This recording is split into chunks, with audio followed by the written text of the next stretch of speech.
What are the primary differences between BSL, BSL-2, and BSL-3 containment levels, and how do these differences affect laboratory practices? Answer: biosafety levels. BSL are a series of classifications used to define the safety precautions required for handling specific types of pathogens in a laboratory setting. BSL-1. This level is for agents that pose minimal risk to personnel and the environment. Basic laboratory practices are adequate, such as hand washing, using gloves, and ensuring proper lab attire. No special containment equipment is required, and standard laboratory equipment is sufficient. BSL-2. This level applies to agents that may pose moderate risks. Additional precautions are necessary, such as restricted access, biosafety cabinets, Closoman 2 in personal protective equipment, PPE, like lab coats and gloves. Infections associated with BSL-2 pathogens are treatable, but exposure could cause illness. BSL-3. This level is used for agents that can cause serious or potentially lethal disease via inhalation. Labs operating at this level are equipped with enhanced engineering controls such as biological safety cabinets, Class I arome through HEPA-filtered exhaust systems, and controlled access to ensure proper containment. PPE is mandatory, including respirators and full-body suits in some cases. How does proper animal facility design contribute to biosecurity, and what are the key features that must be included in the design of a high-containment facility? Answer: proper design of an animal facility is essential for biosecurity, ensuring that pathogens are contained within specific areas and minimizing the risk of cross-contamination between animal groups and between the facility and the outside environment. Key features of high-containment facility design include separate animal groups. Facilities should be designed with distinct zones for different species or pathogen levels to prevent cross-contamination. Isolation rooms with proper barriers are necessary. Airflow systems, high-efficiency particulate air HEPA filters, and negative pressure rooms are essential for BSL-3 and BSL-4 facilities to prevent airborne pathogens from escaping. Controlled access points, restricted entry and exit points with proper decontamination protocols, e.g. airlocks, hand-washing stations, and shower facilities are critical. Waste and sanitation systems, effective waste disposal and decontamination procedures, such as autoclaving waste before disposal, are critical components in high-containment facilities. Mrs. Thompson works in an ET2 laboratory and is tasked with handling non-human primates that are known carriers of a zoonotic disease. During an experimental procedure, she is accidentally exposed to an animal's blood. What immediate steps should Mrs. Thompson take to ensure her safety and prevent any potential zoonotic transmission? Answer: in this situation, Mrs. Thompson should follow the established procedures for exposure to blood-borne pathogens, which include immediate decontamination. She should immediately wash the exposed area with soap and water. If there is a risk of blood splatter, she should rinse her eyes or mucous membranes with an eye wash station or saline solution.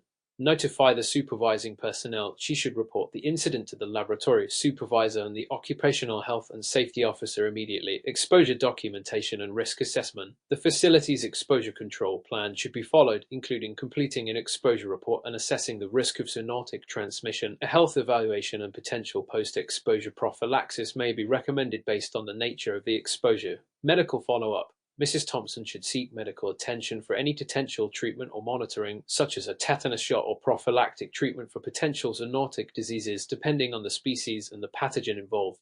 Relevant guidelines. This process is aligned with the CDC's guidelines for the prevention of zoonotic infections and the OSHA bloodborne pathogen standard 29 CFR 1910.1030.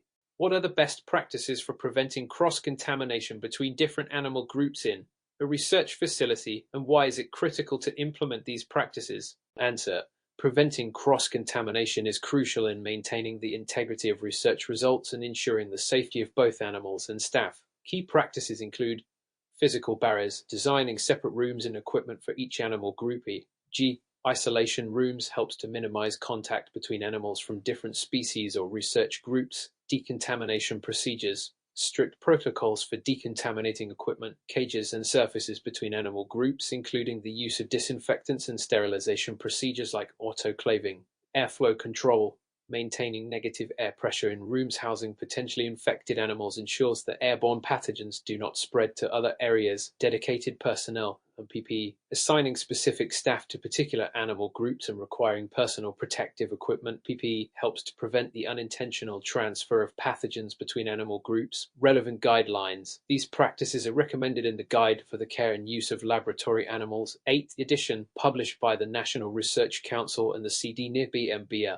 What are the key components of a waste disposal and decontamination program in a laboratory animal facility, and why are these procedures important for maintaining a safe working environment? Answer: a comprehensive waste disposal and decontamination program ensures that all potentially hazardous materials, including biological waste, are properly managed to protect both personnel and the environment. Key components include autoclaving. All contaminated waste, such as animal carcasses, bedding, and unused chemicals, should be sterilized by autoclaving to eliminate pathogens. Chemical disinfection. Items that cannot be autoclaved should be decontaminated using appropriate disinfectants that are effective against the pathogens in the facility. Secure waste storage. Contaminated materials should be stored in clearly marked, sealed containers until they are processed, ensuring that they cannot be accessed by unauthorized personnel. Waste segregation. Waste should be segregated based on its type, e.g., Sharp's biological waste, chemical waste, to facilitate appropriate handling and disposal. Importance. These procedures prevent the spread of infectious agents and ensure that the facility remains safe for both personnel and animals. Explain the role of HVAC systems in maintaining a safe and compliant animal facility, particularly with regard to pathogen containment and air quality.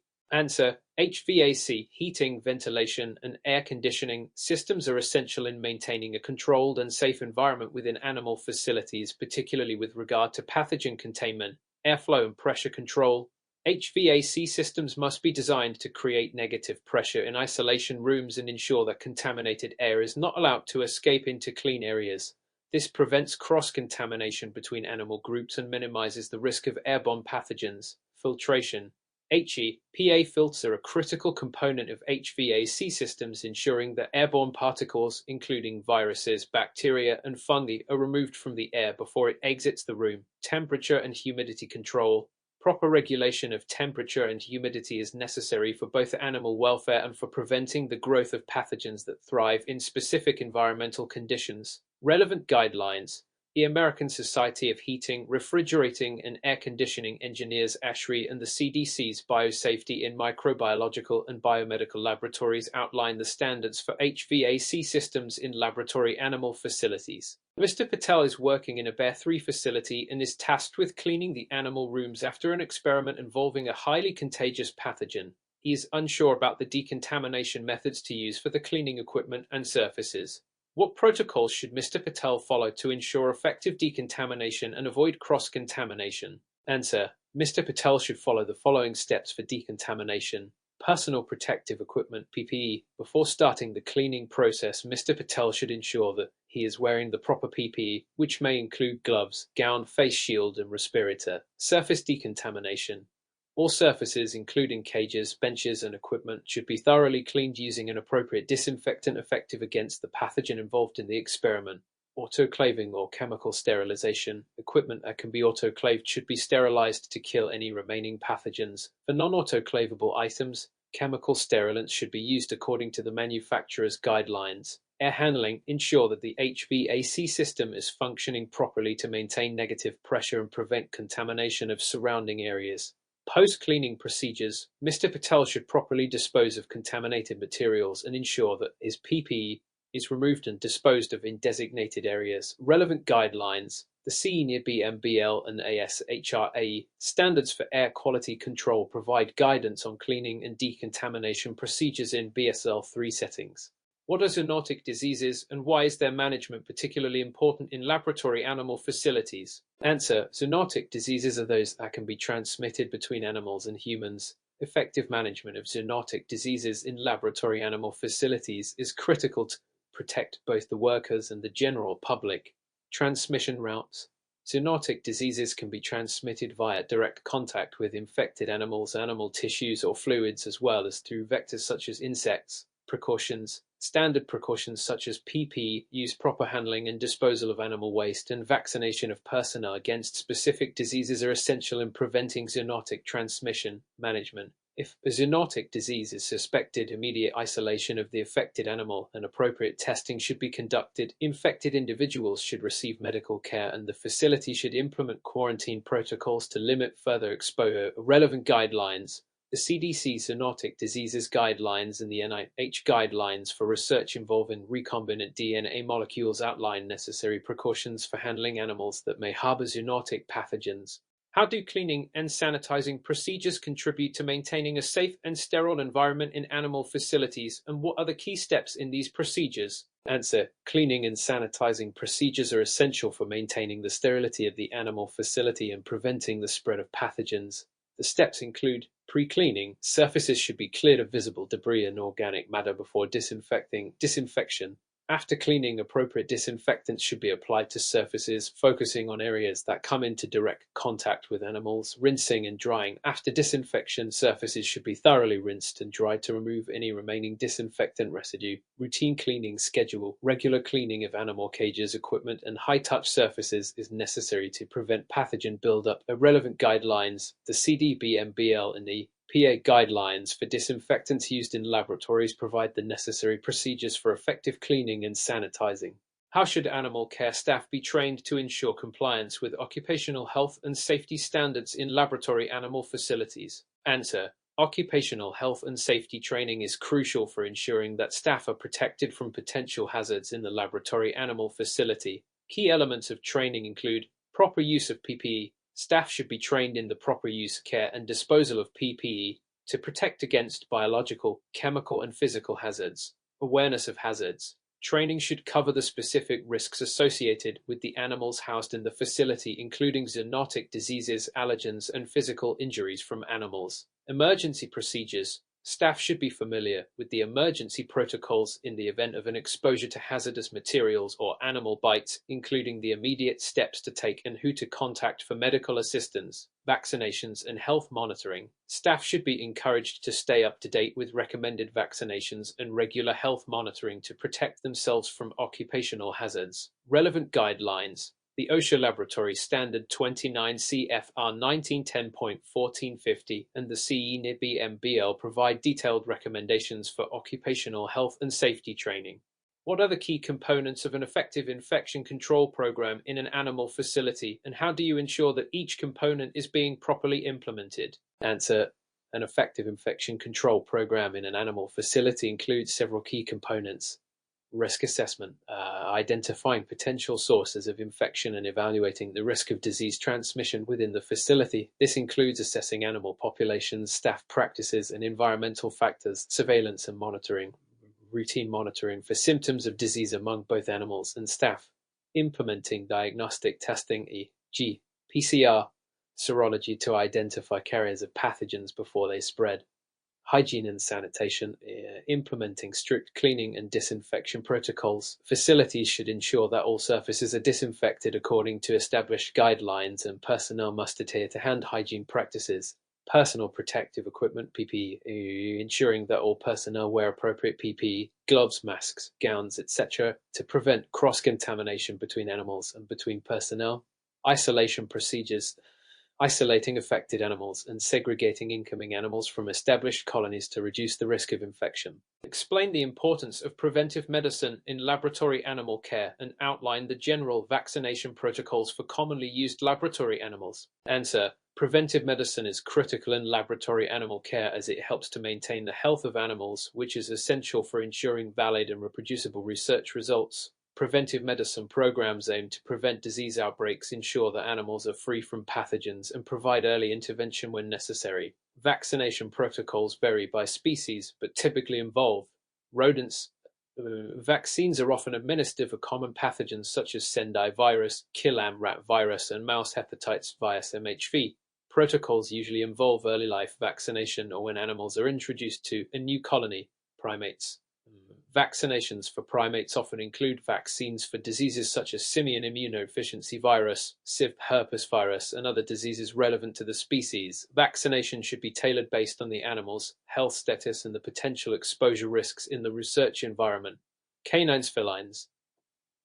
Vaccines for common viruses such as canine parvovirus, rabies, and feline leukemia may be required, especially if the animals are involved in long-term studies or exposed to environmental risks. Dr. Emily, a laboratory animal technician, notices that several rabbits in a research colony have started showing signs of respiratory distress and reduced activity levels. What steps should Dr. Emily take to manage the situation, considering infection control and disease containment protocols? Answer: Dr. Emily should take the following steps. Isolate affected animals. Immediately isolate the affected rabbits from the rest of the colony to prevent the spread of potential infection. This can be done by moving them to a separate quarantine area, report to veterinary staff, and notify the veterinary team to assess the animals and perform diagnostic tests to identify the cause of the symptoms.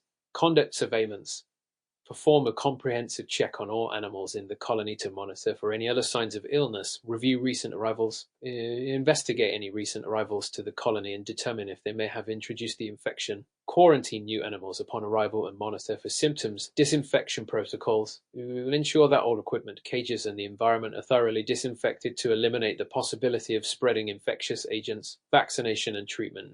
Depending on the diagnosis, the veterinarian may recommend specific treatments such as antibiotics or antivirals, or consider vaccination if a preventable disease is identified. How does pathogen surveillance contribute to maintaining a healthy environment in an animal research facility, and what are the best practices for implementing a pathogen surveillance program? Answer: pathogen surveillance plays a crucial role in identifying potential pathogens before they cause widespread illness in animals, thus maintaining a healthy environment and ensuring the integrity of research data. Key aspects of a pathogen surveillance program include regular testing, routine screening for common pathogens, e.g. viruses, bacteria, fungi, should be conducted using methods such as PCR, serology, or culture tests. This should be done periodically, especially for high-risk animals. Cohort surveillance. Monitoring groups of animals that share common characteristics, e.g. age, species, or who have been housed together. Environmental monitoring. In addition to testing animals, surfaces and air quality should be monitored for potential pathogen contamination. Quarantine and entry control. Animals entering the facility should be screened for pathogens and quarantined to avoid the introduction of new diseases. Staff training. Proper staff training on pathogen recognition and prevention techniques, including the use of personal protective equipment and hygiene protocols.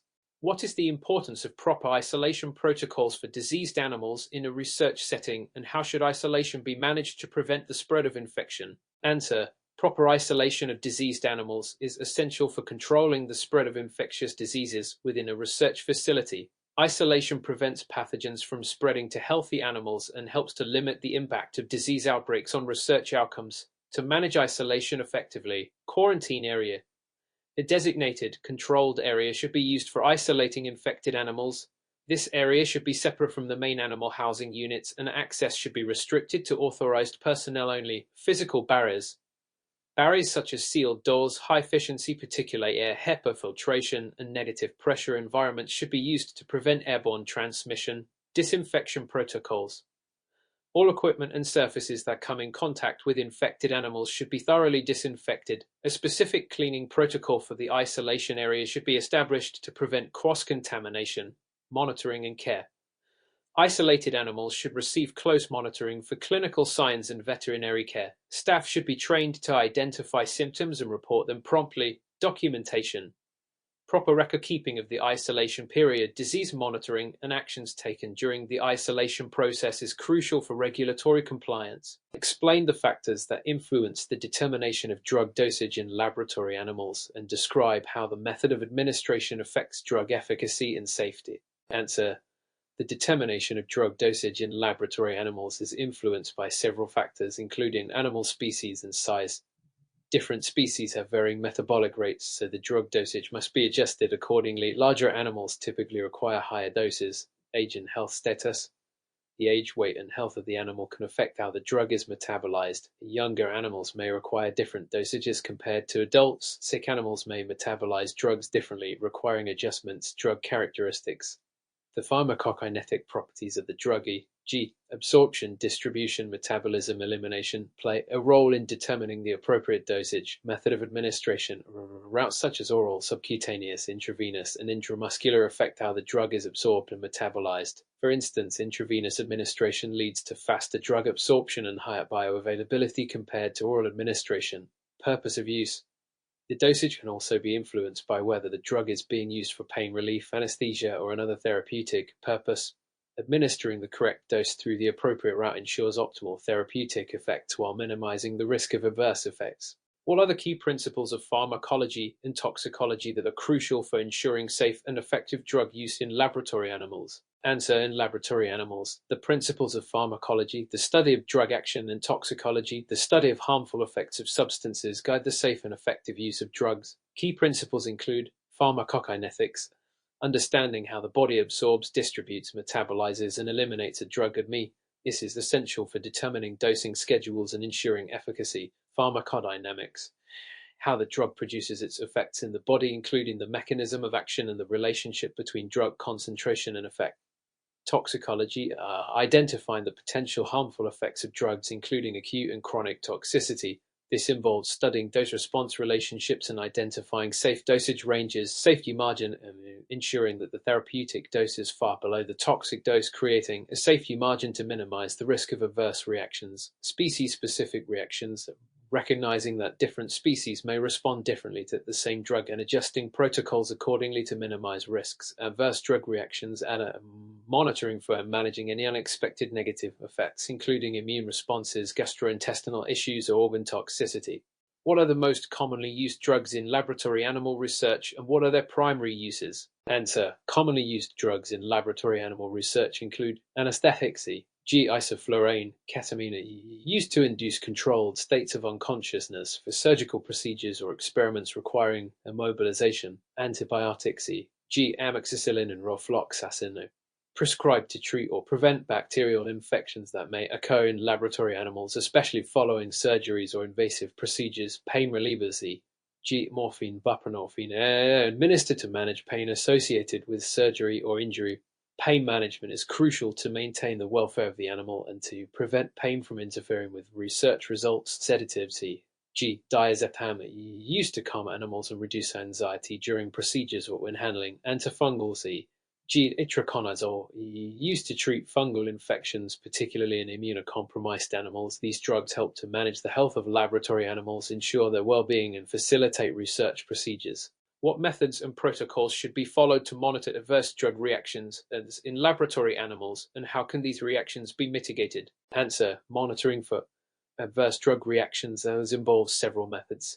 Clinical observation, monitoring the animals for behavioral changes, physical symptoms, or signs of distress such as lethargy, changes in appetite, and abnormal postures. Laboratory testing, performing blood tests, urinalysis, or liver and kidney function tests to detect biochemical changes associated with it, as histopathology, examining tissue samples from affected organs to identify any pathological changes that may be indicative of toxicity. Documentation and reporting, maintaining detailed records of any suspected errors, including the drug involved, the dose, and the timing of the reaction to mitigate errors. The technician should follow dosage guidelines, ensure that drug dosages and administration routes adhere to established protocols, monitor animals closely, observe animals more frequently during and after drug administration, especially when introducing new medications. Immediate action. If an ADI is suspected, consult the veterinary staff to determine appropriate interventions, e.g., discontinuing the drug, administering an antidote. What steps are involved in conducting toxicology studies in laboratory animals, and what safety protocols must be followed during these studies? Answer. Toxicology studies in laboratory animals involve several key steps.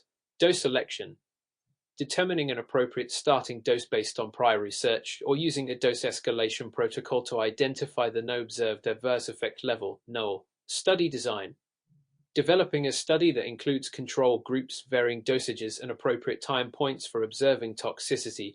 Monitoring, animals are monitored for clinical signs of toxicity, including changes in behavior, appearance, and physiological responses. Endpoint determination, identifying the appropriate endpoints for the study, such as survival, weight loss, or organ dysfunction. Safety protocols include Ethical approval. Obtaining proper ethical clearance before initiating any study involving potentially harmful substances. Use of PPE. Researchers handling toxic agents should wear appropriate protective equipment, including gloves, gowns, and face shields. Emergency procedures. Establishing emergency protocols for handling accidental exposure or spillage of toxic substances. What are the key differences between the symptoms of respiratory diseases in rodents and those in rabbits, and how would you manage biosecurity in a laboratory environment to mitigate the spread of such diseases? Answer. Respiratory diseases in rodents often present with symptoms such as labored breathing, nasal discharge, and lethargy, which can be linked to bacterial infections like Pseudomonas aeruginosa or Mycoplasma pulmonis. In contrast, rabbits may exhibit nasal discharge, conjunctivitis, and sneezing commonly associated with Pasteurella multicida. To mitigate the spread of respiratory diseases in a laboratory setting, strict biosecurity measures are required, including isolating infected animals to prevent cross-contamination, implementing sanitation protocols such as disinfecting cages and equipment, ensuring ventilation is adequate to minimize airborne transmission, following guidelines set forth by organizations such as the American Association for Laboratory Animal Science (OLAS) and the U.S. Department of Agriculture (USDA), or maintaining pathogen-free environments. Regular health surveillance of all animals is essential for early detection. How does the use of local anesthesia during procedures on small rodents differ from its use in larger laboratory animals such as pigs or dogs? Discuss the considerations regarding dosage and technique. Answer. Local anesthesia in small rodents typically involves the use of agents like lidocaine or bupivacaine administered in smaller doses due to their smaller size and higher metabolic rate. For larger animals such as pigs or dogs, local anesthetics are dosed based on body weight and surface area. Considerations include species differences. Larger animals require more extensive area coverage and possibly a different selection of anesthetics. Tissue perfusion. In rodents, higher blood flow can affect the absorption and duration of local anesthetics. Depth of anesthesia. For pigs or dogs, deeper or multiple injections may be necessary to ensure sufficient pain management during surgical procedures. Guidelines from the American Veterinary Medical Association (AVMA) and National Institutes of Health emphasize the need for appropriate dosing and monitoring to avoid under or overdosing, as well as ensuring that analgesia lasts throughout the procedure. Mr. Davis is a laboratory technician working with rats in a research study. He notices that one of the rats has developed significant swelling in its abdomen and signs of distress following an injection of anesthesia. Mr. Davis immediately checks the anesthetic dose and finds no discrepancies. What should Mr. Davis do next to manage the situation effectively? Answer. Mr. Davis should first assess the vital signs of the rat, including heart rate, respiration rate, and body temperature, to determine the severity of the condition. Given the signs of distress and abdominal swelling, he should consider the possibility of anaphylactic shock or intraperitoneal injection complications, e.g., leakage of anesthetic into the peritoneum. The immediate steps would be administer emergency fluids such as saline to maintain blood pressure, reassess anesthesia depth, and, if necessary, reverse the anesthetic using appropriate antagonists, e.g., naloxone for opioids. If shock is suspected, administer corticosteroids or antihistamines under veterinary guidance. Isolate the animal and monitor it closely while seeking further veterinary consultation. Mr. Davis should report the incident and follow institutional guidelines on post-event documentation and corrective actions as outlined in the Animal Welfare Act. What are the ethical considerations and scientific guidelines for determining the most appropriate euthanasia method for laboratory mice in an experiment? Answer. The choice of euthanasia method for laboratory mice must balance both scientific objectives and ethical principles outlined in the Guide for the Care and Use of Laboratory Animals, 8th edition. Ethical considerations include minimizing pain and distress. The euthanasia method should cause as little suffering as possible. Co-inhalation is often used for small rodents as it induces rapid unconsciousness and is considered humane if properly administered. Humane techniques. Techniques such as cervical dislocation or injection of euthyosol, sodium pentobarbital, are also acceptable but require trained personnel to ensure a swift, painless process. Species-specific needs. Mice are more sensitive to certain gases, and methods such as barbiturate overdose may be preferred over gas administration in some cases, especially if CO is not well tolerated. Institutional review boards and oversight committees should ensure that euthanasia is conducted in accordance with guidelines set by the AVMA and NIH Office of Laboratory Animal Welfare (OLAW). What are the key aspects of implementing an effective sanitation and quarantine protocol to prevent the introduction of infectious diseases in in newly established laboratory animal colony? Answer: effective sanitation and quarantine protocols are crucial to preventing the introduction of diseases in a laboratory animal colony. Key aspects include quarantine. New animals should be isolated for a period, typically 1430 days, in a separate facility to monitor for any signs of infection. During this time, animals should undergo veterinary screenings and health checks. Sanitation. Strict cleaning protocols should be followed for all equipment and animal housing areas. Disinfection with EPA-approved agents must be done regularly, especially between animal cohorts. Monitoring. Regular health surveillance programs should be in place, including periodic testing for common pathogens such as Sendai virus or Mycoplasma. Staff hygiene. Personnel must adhere to rigorous hygiene standards, including hand washing, glove usage, and protective clothing to prevent cross-contamination. These protocols should be in alignment with the Centers for Disease Control and Prevention (CDC) and AALAS standards for disease prevention. Explain the importance of maintaining aseptic technique during animal surgeries and the potential risks of non-compliance in laboratory animal procedures. Answer: maintaining aseptic technique during surgeries is critical to prevent infection and ensure the safety and well-being of laboratory animals. Key principles include sterilization of instruments. All surgical tools should be sterilized using autoclaves or other methods to eliminate microbial contamination. Surgical site preparation. The area of incision should be cleaned using antiseptics, and sterile drapes should be used to cover the animal and surrounding area. Personnel hygiene. Surgical team members must wear sterile gloves, gowns, and face protection to minimize the risk of introducing pathogens into the surgical field. The risks of failing to maintain aseptic technique include post-surgical infections, delayed healing, or sepsis, which can result in increased animal suffering and potentially compromise the integrity of experimental results. These procedures are outlined in NIH guidelines and must be strictly adhered to by the research institution. Compare the advantages and disadvantages of injectable anesthesia e.g. ketamine versus inhalant anesthesia e.g. isoflurane in laboratory rodents during minor procedures. Answer: injectable anesthesia e.g. ketamine offers the advantage of being easy to administer and effective for short, less invasive procedures. However, it may cause respiratory depression and prolonged recovery in some rodents. It is also difficult to adjust the anesthetic depth once administered. Advantages: easy to administer, less expensive, rapid induction. Disadvantages: variable duration, potential for incomplete anesthesia, slow recovery. On the other hand, inhalant anesthesia e.g. isoflurane provides more controlled depth of anesthesia, allowing for easier adjustment during procedures. It is commonly used for longer surgeries and offers quicker recovery. Advantages: more controlled, faster recovery, less tissue irritation. Disadvantages: requires specialized equipment, vaporizer, oxygen source, can be more expensive. Both methods have their place, but inhalants are generally preferred for procedures requiring precise anesthesia management. What are the common methods used to manage ectoparasite infestations in laboratory animals, and what are the potential risks associated with these treatments? Answer: common methods to control ectoparasites, e.g. fleas, mites, in laboratory animals include topical treatments, application of acaricides or insecticides such as ivermectin or permethrin, environmental control, regular cleaning and disinfecting of cages and bedding to reduce parasite populations, systemic treatments. In some cases, oral or injectable medications may be used for more extensive infestations. However, these treatments carry risks, including toxicity if overdosed, resistance in parasite populations, or potential disruption to the animal's immune system. Close monitoring of the animals and adherence to veterinary guidance is essential to mitigate these risks. Explain the role of temperature monitoring during anesthesia in laboratory animals and its significance for preventing adverse effects during surgery.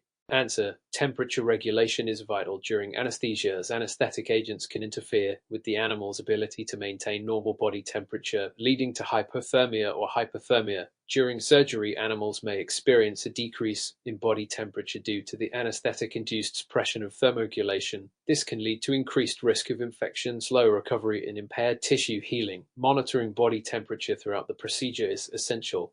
If the temperature falls below normal levels, measures such as using warming blankets, heating pads, or radiant heat sources should be implemented to maintain a stable temperature. Guidelines from the American College of Laboratory Animal Medicine, ACLAM, and the AVMA emphasize the need for temperature monitoring, particularly for longer surgeries or during procedures involving vulnerable animals. Describe the criteria for determining when euthanasia is appropriate for a laboratory animal and explain the ethical implications of euthanizing animals based on these criteria.